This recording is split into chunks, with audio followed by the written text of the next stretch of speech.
Hello and welcome back to Dissecting the Week. We're a little bit later than normal because we had filmed this and then the news broke of New Zealand track cyclist Olivia Podmore's her death, which hit the community really hard. And I think it shows that as athletes there are incredible highs, which are what you see, which are the only things really you see on TV, but there are also, more often than not, there are more massive lows, which are the things you don't see. And I think it's like I said, it's hit the community hard. It's tough. It's real shit when we lose one of our own.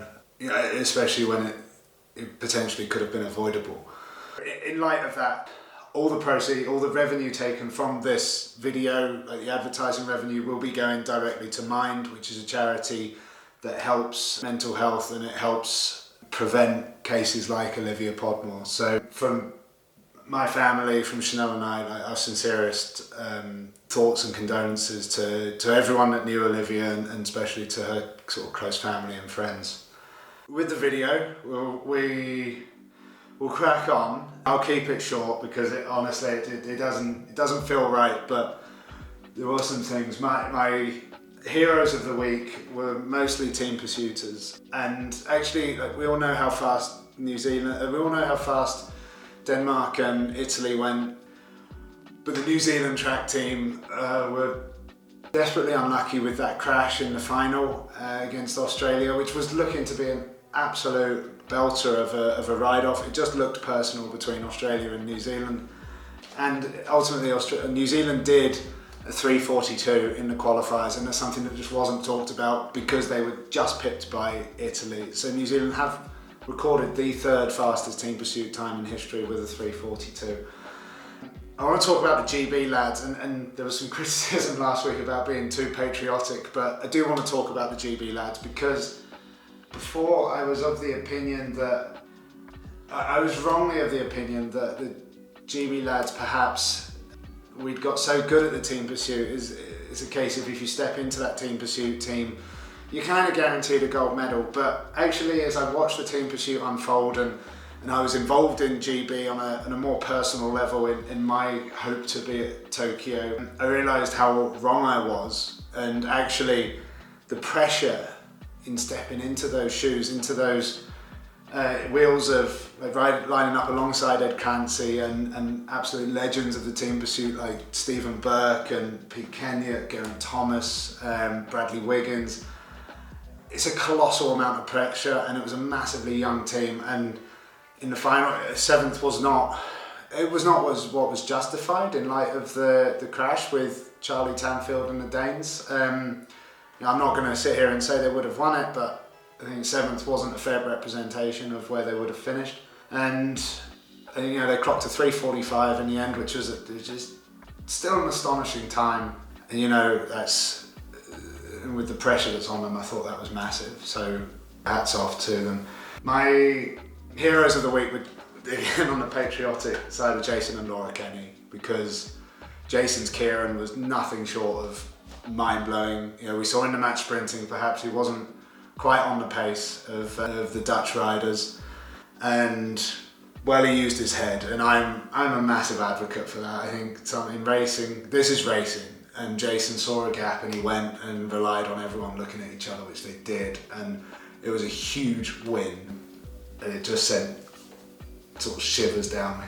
And also Laura, who's further sort of moving ahead as being the most decorated female Olympian of all time. Still only young, 29, and possibly with another Olympic cycle in her. So that was massive for her and Katie Archibald in the Madison.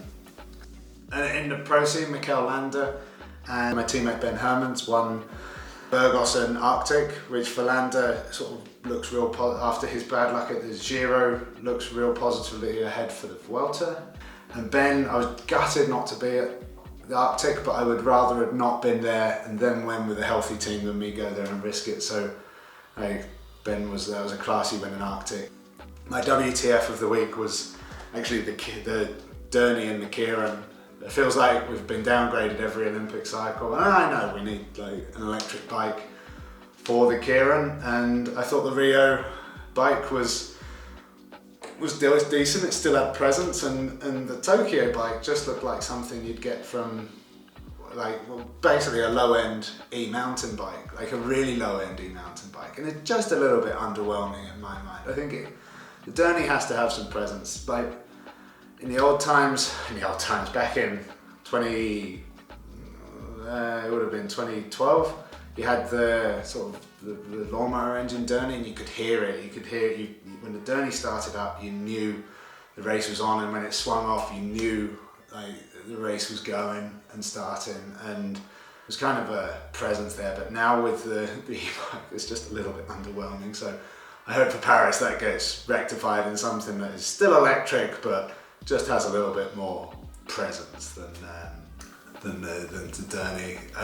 The other WTF was all the signings that UAE and Bora are making, and there's in the pro world there's three teams that are there's three sort of levels of rider signings. There's the teams that are splashing the cash, and Bora would have saved a lot of money from losing Sagan, and well, UAE won the tour, so they're pretty motivated and very cash happy currently. And then you'll get the next stage, which is kind of most of the other teams, and then you get the final stage, which is like the teams who haven't got the biggest budgets, that are kind of collecting what's left, and which is a pretty horrible situation for the riders. Like, I know that from experience, but it's it's the world tour. It's what happens, and you start starting to see signings in the women's squad as well. Hannah Barnes is off to the Uno X women's team, which is big. That's one of the fastest growing pro Conti teams there is. I think there'll be world tour in a year or two, and like they're definitely ones to look out for. We saw their strength in Turkey in the lead out. On that first stage, there was nothing Branley and I could do about the speed of them and the strength. So they're clearly going from strength to strength. And so yeah, then that's what's upcoming. Tour of Poland's finishing up, and the Vuelta's coming, and the Ladies Tour of Norway as well, which is a massive event on the Women's World Tour calendar. So that's me done for today, and we'll see you next week.